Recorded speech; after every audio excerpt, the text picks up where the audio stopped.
Hi, it's Seb. I'm back from a little place called Yellowknife where I had a nice vacation, and I took a little bit of footage. So I'm thinking I'll make that into a blog, along with like talking about the book that I read, the physical book that I read while I was there.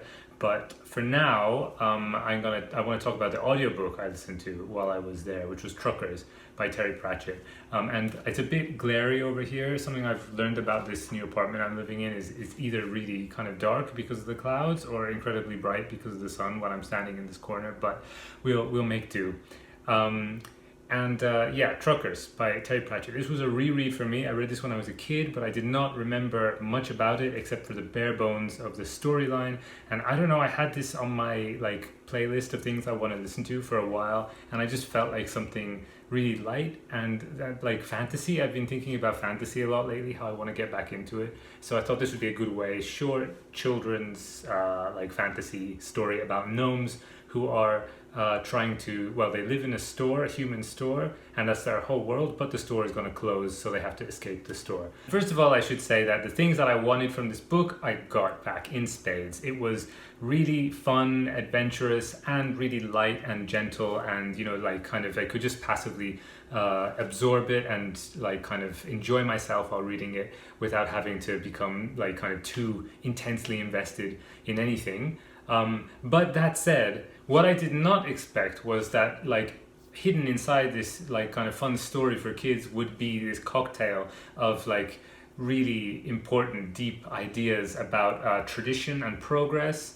about how societies create inequalities and then overcome those inequalities, about the value of encountering different worldviews, and also the value of maintaining or creating common identity. So there was a lot of stuff going on in here, which I don't think I completely picked up on when I was a kid, or else I absorbed some of it without really being able to understand or put into words what it meant, which is also, by the way, a big theme. Being able to put into words what you think ends up being a really important part of the story as well. Language and storytelling is also kind of implicitly or indirectly a theme here, because these ideas are all told in words that could be understood by a child. Or I guess it's like a middle grade novel. For me, it's like a cross between The Moomins and The Crab Cannery Ship. And The Crab Cannery Ship is this gripping communist historical fiction about workers banding together on a boat. In this case, it's not a boat, it's a store and then a lorry. But the kind of social aspect of it is really important to the book, while at the same time, it doesn't have the sort of violence or passion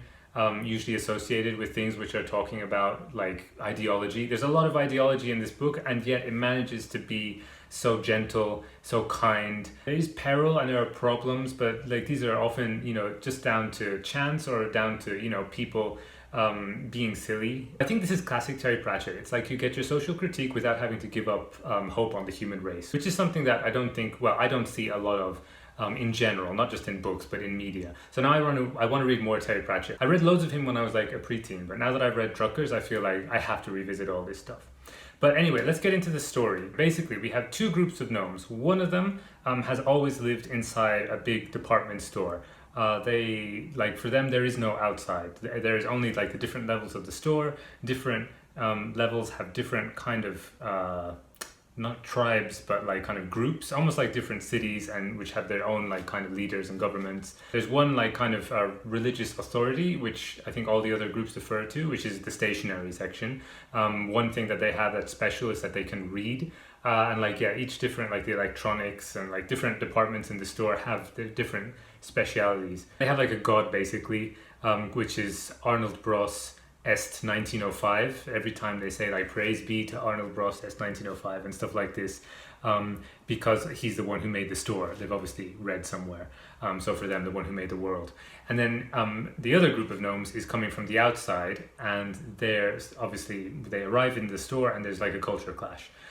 They arrive by truck, or by lorry. It's a British book, so I think they say lorry more than truck, but the name is Truckers. And they discover there are more gnomes, and it's kind of like city gnome meets country gnome in lots of ways, which is just fun, and kind of seeing the differences between the personalities and their way of living and what they expect of each other. I think culture clash stories are always fun, and this is definitely one of those, especially at the beginning. And both groups have this really strong sense of identity, based on like their traditions and their beliefs, their belief system. Like the ones from the outside have a black box, which they just call the thing. And the thing is what guides them, what tells their patriarch about like how a good gnome should live his life in order to reach some certain end, which is like kind of going, sounds like going to heaven, but we learn more about that later on. But yeah, I love that they just call it the thing. It's like Terry Pratchett kind of wanted to emphasize that this black box could be anything at all. It's just the thing that like people have arbitrarily decided will be their guide and where they get their sense of like ethics from. So that's like kind of fun. But the really fun thing is that when you find out what the black box actually is, it adds a whole new layer to the story. Which like I won't say it now, even though you find out kind of early on. When I was young, I think I didn't quite understand what it is. But yeah, it adds this sort of more epic, actually science fiction layer to the story. That's all I'll say. I won't say any more. But yeah, the thing is really fun.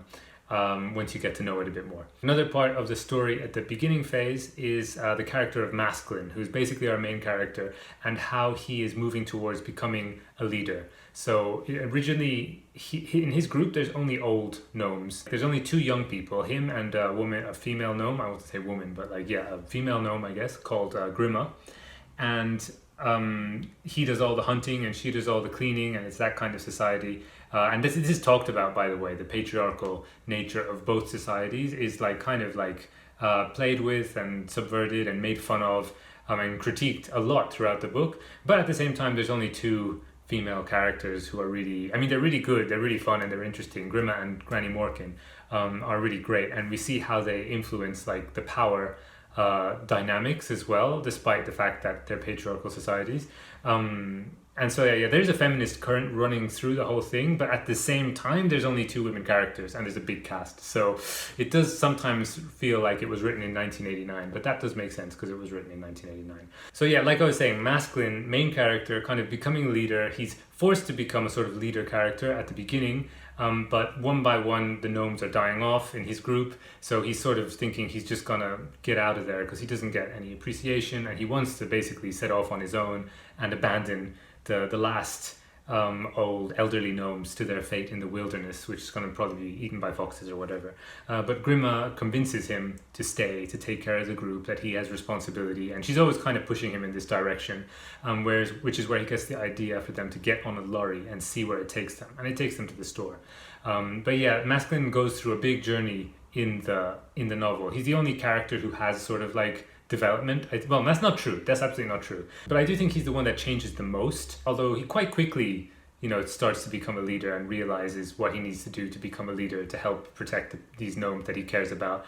And like the difficulties of organizing people who don't want to necessarily be organized or work together is a big part of the book, and that's kind of Masklin's problem. It's a bit like Chicken Run. If you're a fan of Chicken Run and you're okay with like the feminism lacking a lot of female characters to voice it, then I think you'd be a fan of this book as well. And if you haven't seen Chicken Run, it's like a classic of, I think, children's cinema and social critique, and it does a much more nuanced kind of like look into gender than this one does. But anyway, Masklin is really the kind of character that like is easier to get into because he's the main one, but the other gnomes are really fun. The thing is that this is a book about communities and not characters.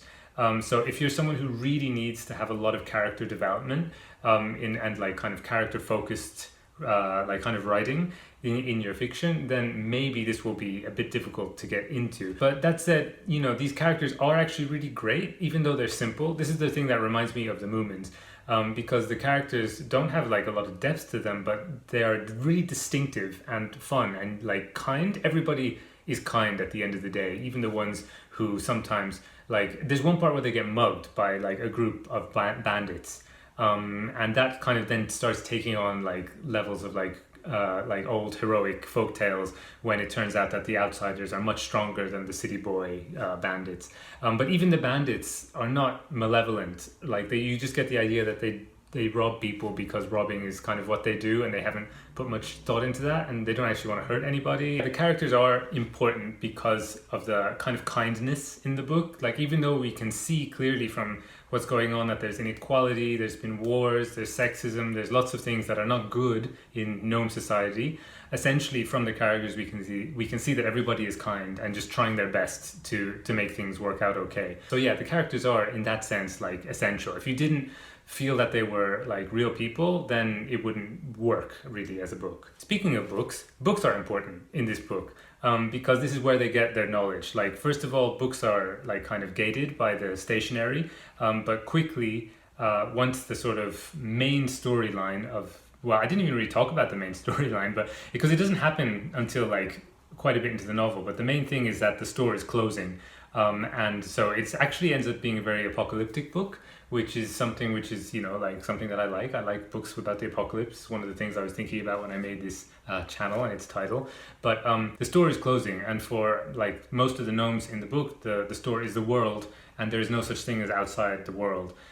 So there's this sort of like, it's a crisis, and they have to find a way out of the crisis, and the outsider group is instrumental to this. I won't go into all the details, but basically they want to read books so they can learn about things. Part of the storyline is that in order for them to survive and develop, they need to release books and like kind of invite gnomes to read more.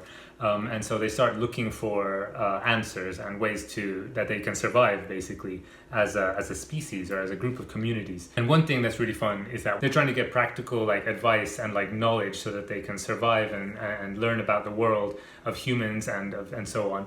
And so they come up against this big stumbling block, which is that lots of the things written in books aren't real. And so they ask, the stationary gnomes, why did Arnold Brost S1905 put so many things in books that aren't actually real? Like, and the gnomes' answer is to test us. I think I didn't even mention that this is a very funny book. Maybe that's something that people who know Terry Pratchett will know, that like his humor is a big part of his writing.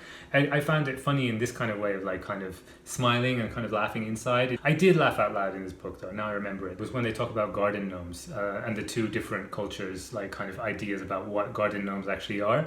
That made me crack up. That was really good. But yeah, back to the books. After reading Alice in Wonderland, it's been a long time looking in the pharmaceutical like area for a bottle which has "Drink Me" written on it, because they think if one gnome can like become human sized, they'll be able to do a lot more stuff. But then yeah, obviously that doesn't work. So yeah, fiction initially is a frustration for them, but then later on in the story, actually there is a fictional book, a very famous classic, which they find, which gives them inspiration for what is going to be the kind of climax for the book. So I won't go into too much information, but through fantasy and through fiction, they end up getting a lot of ideas about how they can proceed. And so you do end up seeing indirectly the value of fiction, and the gnomes don't like think about it, but you can see their thought process is changing in response to reading all these fictional books. And that's I don't know, it's really nice. A lot of people, myself included, like reading books about books, or reading about reading, or reading about readers, and the act of reading. And so that is definitely not the focus point here, but it's very important, I think. And it's like it's a sub theme going on in a book which is absolutely full of ideas. And that's the final thing I want to talk about, which is some of the philosophy that Pratchett gets into this children's book.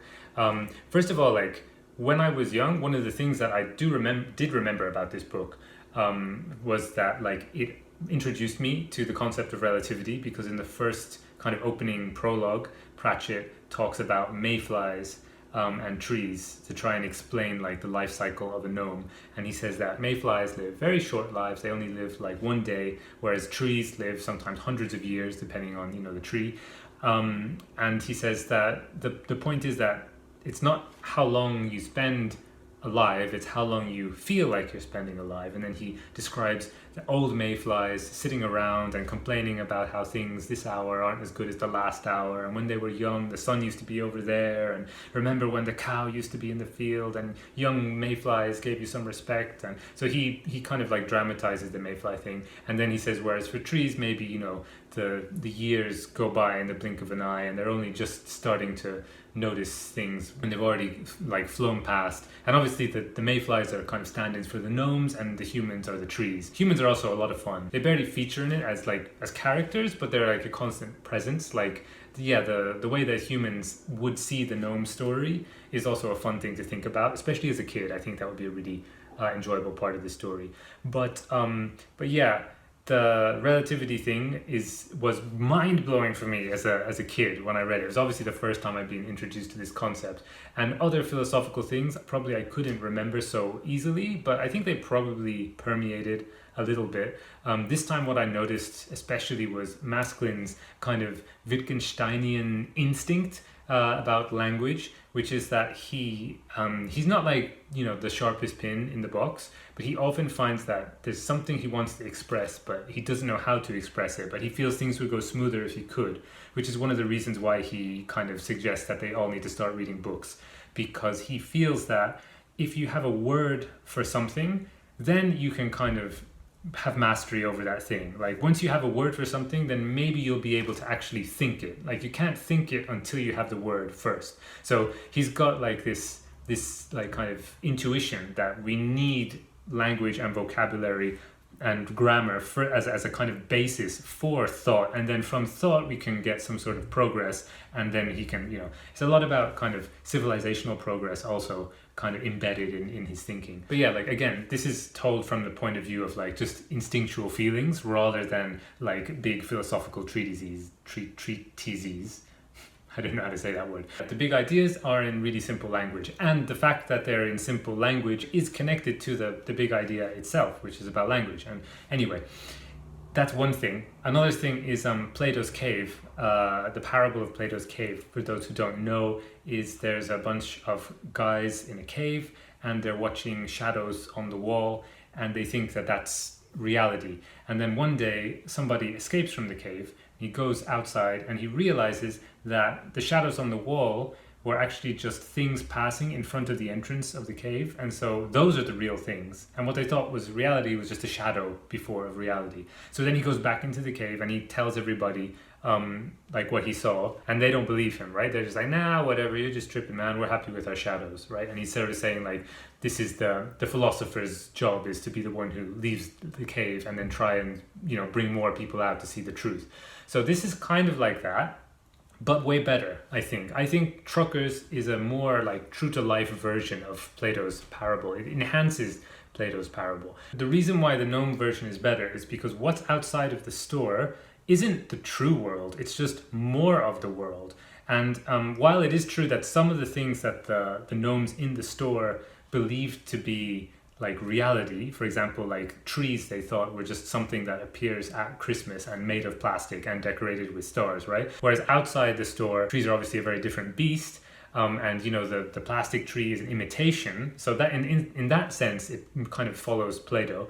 But actually the plastic tree isn't valueless, right? It's not just a shadow, it also has value. Christmas trees are also kind of interesting in and of themselves. So, you know, if the gnomes are to start believing in the outside world, it doesn't mean that their whole life has been a lie, and all the things they believe in and their culture and their, you know, even their belief in Arnold Bros Est 1905 as like a sort of creator, it's not necessarily inferior or useless to the world outside, right? Like, the point of Plato's Cave is there's a hierarchy. His philosophy is very hierarchical about like the true form of things, and then like the different kind of levels going down to what we perceive in day-to-day life. The gnome world is not hierarchical, and there's this great question towards the end where a young gnome is starting to say, well, maybe we don't need Arnold Prost Est 1905 anymore if there is a world outside the store, because that kind of throws away everything. And then the old gnomes are kind of berating him, but he ends up saying, like, what's he say? Bargains galore, curse me if I'm wrong, or something like that. And Bargains galore is another one of their mythical characters based on the store. I didn't even mention about capitalism, but anyway, the Bargains galore is another one of their characters, like they're like an angel sort of thing. So we can see that, of course, the old gnomes are kind of silly in still believing in this god, which obviously isn't real if you kind of, you know, like look at history and facts about gnomes. And if you go outside the store, it's like, a lot of these things are actually obviously stuff we made up to make, our ancestors must have made it up to make sense of the world. And now we know the world's a much bigger and more interesting place. There's that. But also the young ones, the young guy who's Angelo, who's saying like kind of, oh, we should just throw away all the traditions and stuff. In the same breath, he's using those traditions, right? Like talking about the angel, which should curse him if he's wrong. So it kind of shows it's impossible as well. Like the kind of the foundation of their identities is built up on these traditions. So like you can't just throw everything away, even if you wanted to, because it's already made you who you are. So yeah, I think even though there's the same kind of disbelief, like in that a lot of gnomes in the store just don't believe there's an outside, they're resistant to change, they don't believe the store is going to close, and if it's the end, then it's the end. They're not interested in self-preservation. So we can see how their tradition, that the store is everything, has made them kind of, you know, very narrow-minded and almost self-destructive as a species.